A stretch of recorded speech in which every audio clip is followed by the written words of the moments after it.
Yeah, bless upon yourself and thanks for passing through. Again, really appreciate you guys. Good day to each and everyone. I'm here to talk about, three players. Matter of fact, three players. I'm here to talk about three players. And remember, yesterday I did the Mason Greenwood and the Ronaldo Cephas video that I did yesterday.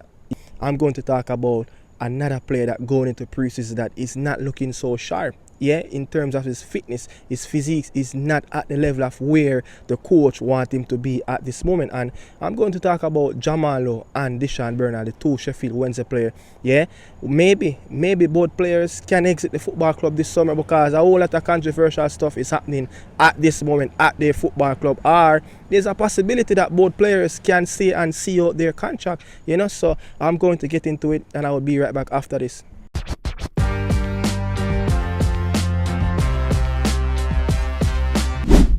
Yeah, so look, Demarai Gray, man. Demarai Gray, made his second debut as a Birmingham player in his second stint, and this game, the game that I'm talking about, it was over the weekend, probably like 4 days ago. I think it was like Saturday that game played. But Chris Davis have made a statement on Demarai Gray and why his minutes are limited so far in preseason. And this is what Chris Davis, the Birmingham coach, has to say around Demarai Gray and around how he expect a Birmingham team should go into the new championship season. Four new signings, like you said, started the game. Demarai came on at half-time.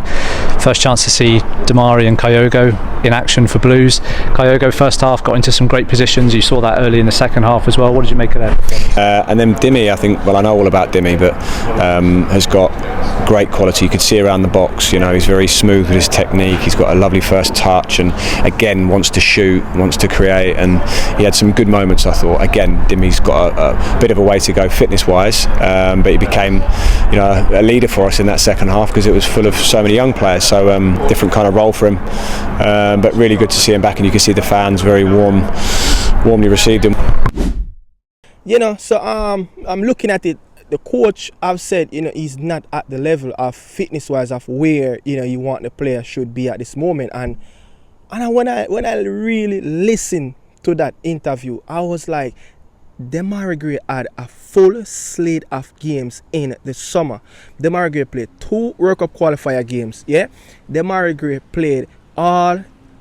he played in all 3 Gold Cup games. He was involved in all 3 Gold Cup games in the group stage for the reggaeboyz.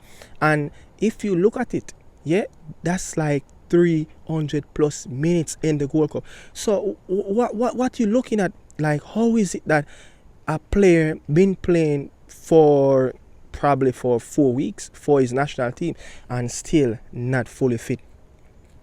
Who is to blame? Is it Steve McLaren's fault? Is it the player fault? Is it the trainer fault? You're talking about Lamar. Is it their fault at this moment? No, I don't think it's an individual fault. It's a collective of people that not doing their job. Because I've been hearing it around the space of how, the training regime, it's not up to par for the national team. The team itself in the Gold Cup look a little bit lackluster. And then when you look at other players, they look the same as if they're not fully fit. So with this coach, his club coach came out and said that he's not up to the level of where he wants him to be at this moment. When you had a full slate of games, you played in 2 different tournaments in the summer.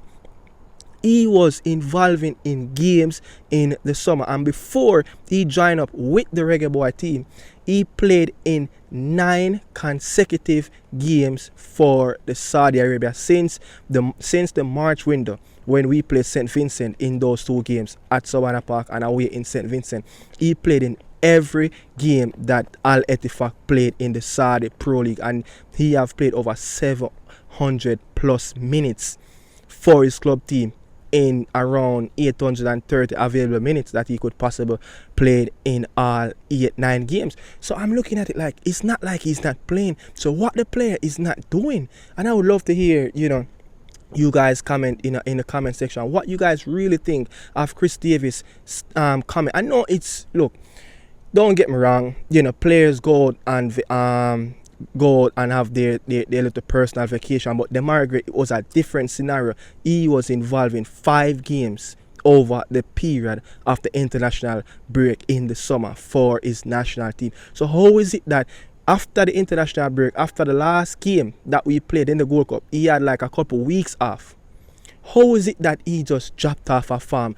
It can't be that possible. What is it that these players are not doing at the national level? What is that these players are not doing on their own time? Look, I hate to see it, but don't just post up stuff on the Instagram page of you in the gym of doing probably a quick 10 seconds of hard work, showing it to the public, and maybe after the camera close out, what is happening behind the scene, we don't know. But I'm just saying, it can't be possible. Look at the video that I did yesterday talking about Mason Greenwood coming back, from his personal vacation. Coming back seems like he didn't lose a hinge of sweat. The manager, the trainers, the coaching staff said Mason Greenwood came back in top form, top physical condition. Why is that? You have somebody that who is doing a lot of preparation, who is taking care of their body, who seems like he's a more professional of knowing that, look, going back into the summer, Marseille will be competing in some of the biggest competition in the upcoming season. Demarai Gray as well, it's the championship. They had to play 45, 46 games. I mean, it's mind-baffling at times to know that, look, you have a full slate of games where you played for your national team, and then you coming back a couple weeks after your last game for the national team, joining up your team in the preseason, and you are not fit, you are not up to standard. No, I'm not living that. These are the things that players have to make sure. Look, you take care of your body, you take care of your health. You know, even when you're on your personal vacation time, you making sure that you keeping fit and keeping up that standard of your physical attributes going into preseason. You just don't want to go in preseason and use that preseason as, look, I'm going to get back match fit. Yeah, I know, you know, the biggest and the top-notch players have done that a lot, but if you want to get to the top, these are the stuff that you have to do on your personal vacation time. I have never heard a coach or any training staff talk about, you know, the physical condition of a Cristiano Ronaldo coming back after preseason. We heard many different stories about Waza of coming back to preseason for United, you know, drinking a lot of alcohol. This is why Waza career finished at the age of 33. And his friend, who he have played in the 2006 World Cup with as a young boy, Ronaldo, is still going at this moment. So you have to look at the top-notch players who are doing it at the highest level. So Demarai Gray and Coles, you know, who playing for the reggaeboyz, the team, you could see that the team wasn't fit. But I just cannot wrap my head around it, knowing that since the St. Vincent game, he have played in every game for Al Ettifaq leading up to the summer for the World Cup qualifiers and for the Gold Cup. And he played majority of the minutes, more than 95% of the minutes for his national team. Are you telling me that he's not fit? What is going on? You have to question what is going on in the national training setup. What is going on there? And what the player is not doing on his personal time to making sure that, look, it's just not going to add up if you're doing the work alone in the classroom. You have to do extras as well at home and your personal time. You have to put in a lot of studies. You have to make sure that you have the whatever formula you need to get to pass that maths test. You understand? So I mean, you can't just depend on a teacher in the classroom to teach you the syllabus or to teach you the formulas. You have to make sure that on your own time, your spare time, you go ahead and try to figure out stuff on your own. It's just like the football.